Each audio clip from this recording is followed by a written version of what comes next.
It was June 24th, 2021, almost a full year ago, that House Speaker Nancy Pelosi announced it was past time for Congress to investigate the assault on the Capitol by supporters of Donald Trump and his big election lie.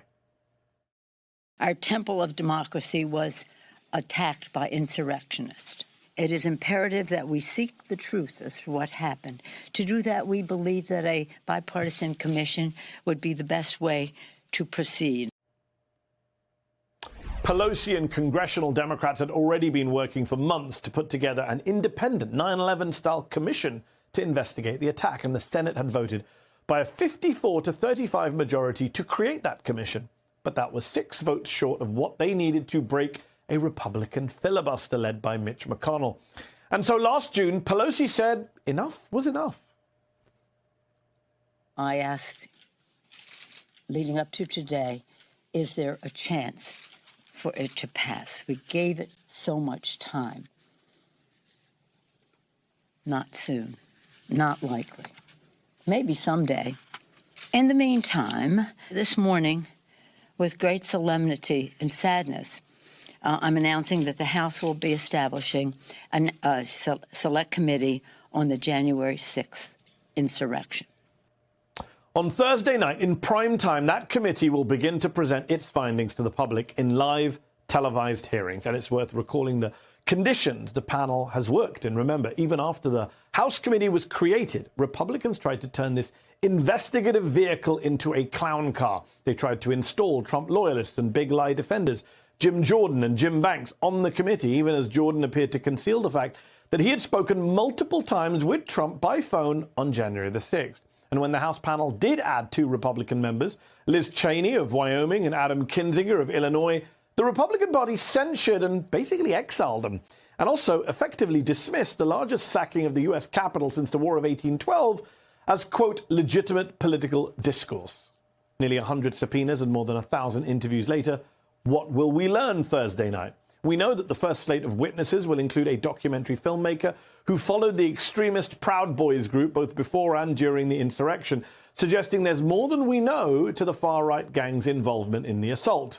Perhaps more importantly, we know that the committee is going to recommend some reforms, but there's disagreement on the panel over what they should be. Axios reported on Wednesday that panel member Jamie Raskin wants to abolish the Electoral College altogether, saying a direct popular vote in future elections would prevent the sort of subversion of congressional counts and sending of fake electors that the Trump team attempted. But conservative Liz Cheney says that's too radical. She's open to fixing the Electoral Count Act and is working with fellow committee member Democrat Zoe Lofgren on a reform proposal. Cheney reportedly also refuses to endorse Democratic election reforms like the John Lewis Voting Rights Act. With so much going on behind the scenes, what is the committee really hoping to get out of what will be undeniably historic hearings? And what are the odds they can turn a dramatic television event into definitive political outcomes? Let's discuss it with 2 January 6th scoop machines. Joining me now is Hugo Lowell, congressional reporter for The Guardian. Also here is Politico national correspondent Betsy Woodruff-Swan. Thank you both for coming back on the show. Betsy, let me start with you. You've been covering this from the beginning in minute detail. What are you expecting? What do you want to learn tomorrow night from these televised hearings?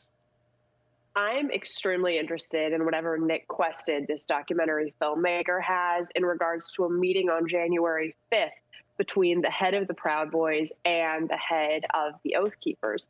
Quested previously told Politico that he had footage of that meeting. It's something he's shared with the Select Committee and discussed with investigators on that panel.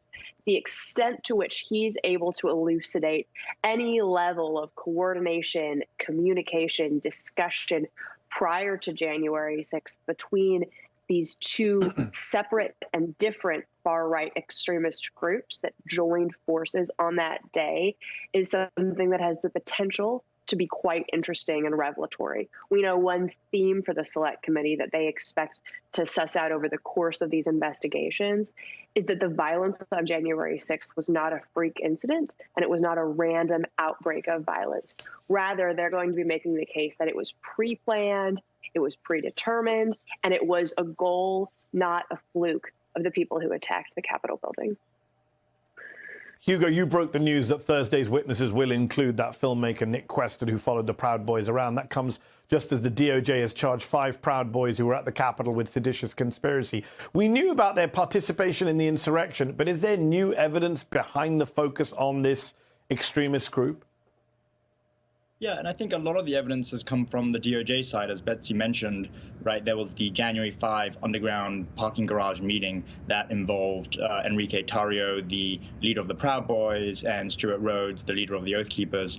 And the Select Committee, I mean, we have previously reported, believes there was some sort of coordination in the days and weeks leading up to the Capitol attack that culminated with that meeting in the underground parking garage. And there's lots of evidence for that, including text messages among the Proud Boy leadership, text messages among the Oath Keeper leadership. And the problem with these groups is a lot of their members have crossover. So there is at least one person, Joshua James, who is a member of both the Oath Keepers and the Proud Boys. And so the idea that these two groups weren't coordinating in advance of the Capitol attack and yet ended up at the Capitol and stormed the Capitol building is just not believable. The problem is that Nick Quested is not expected to testify tomorrow about the January 5 meeting. They're going to focus very much on what happened on January 6. So it's not entirely clear how deep they'll get into the planning.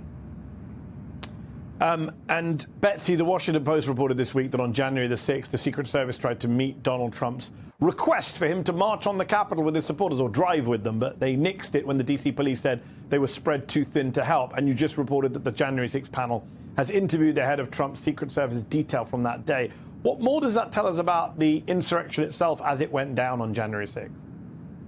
Well, it tells us that Trump was absolutely dedicated to the idea of going to the Capitol building with his supporters who were traveling there, which, of course, stands in contrast to what some of his own former White House aides have said was his intent that day.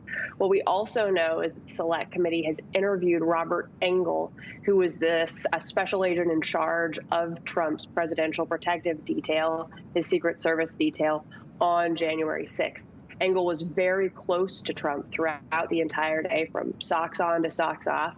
He traveled in the armored vehicle called the Beast from the White House to the rally. He was backstage with Trump at the rally.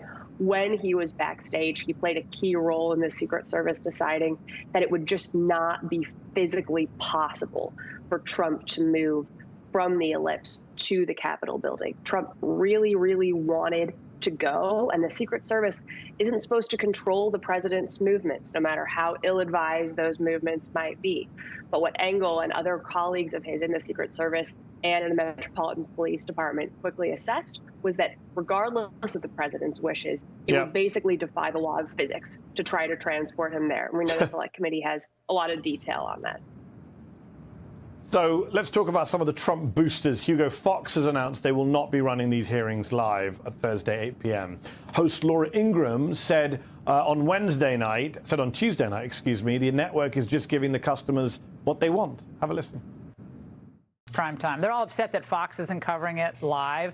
We actually do something called, cater to our audience. Our audience knows what this is. We'll cover it. We'll do plenty of coverage. This is a scripted political convention. Theater. Total theater.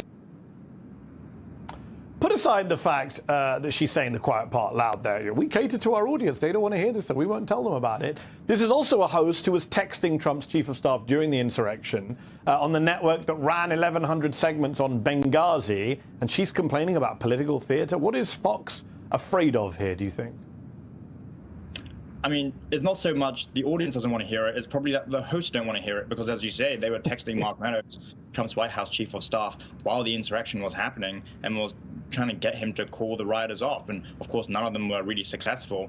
But it shows that the Fox hosts who were texting Meadows knew that the Capitol attack was bad and that it was a really bad moment for, political for the Republicans and for democracy at large. And so now that they've been exposed, or CNN has exposed those text messages, it's quite clear that they don't want that out on their networks, and so that their audiences will know what they were up to during the how they perceive the attack.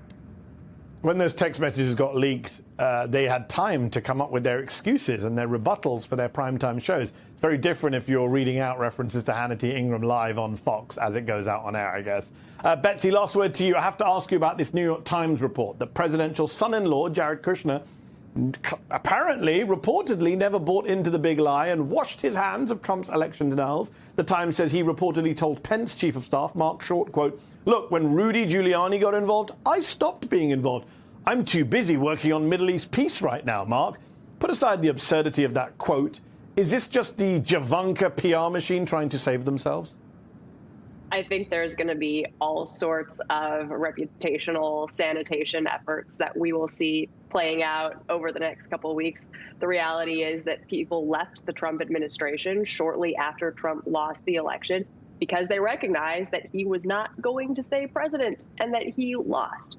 Jared Kushner was not one of those people. He stayed on board until the very last day. He didn't resign. He didn't step down. He can say that he wants to distance himself from the president's final weeks, but he was there. He was part of it, regardless of whether he was traveling in the Middle East, solving peace problems, or in the White House talking to the president.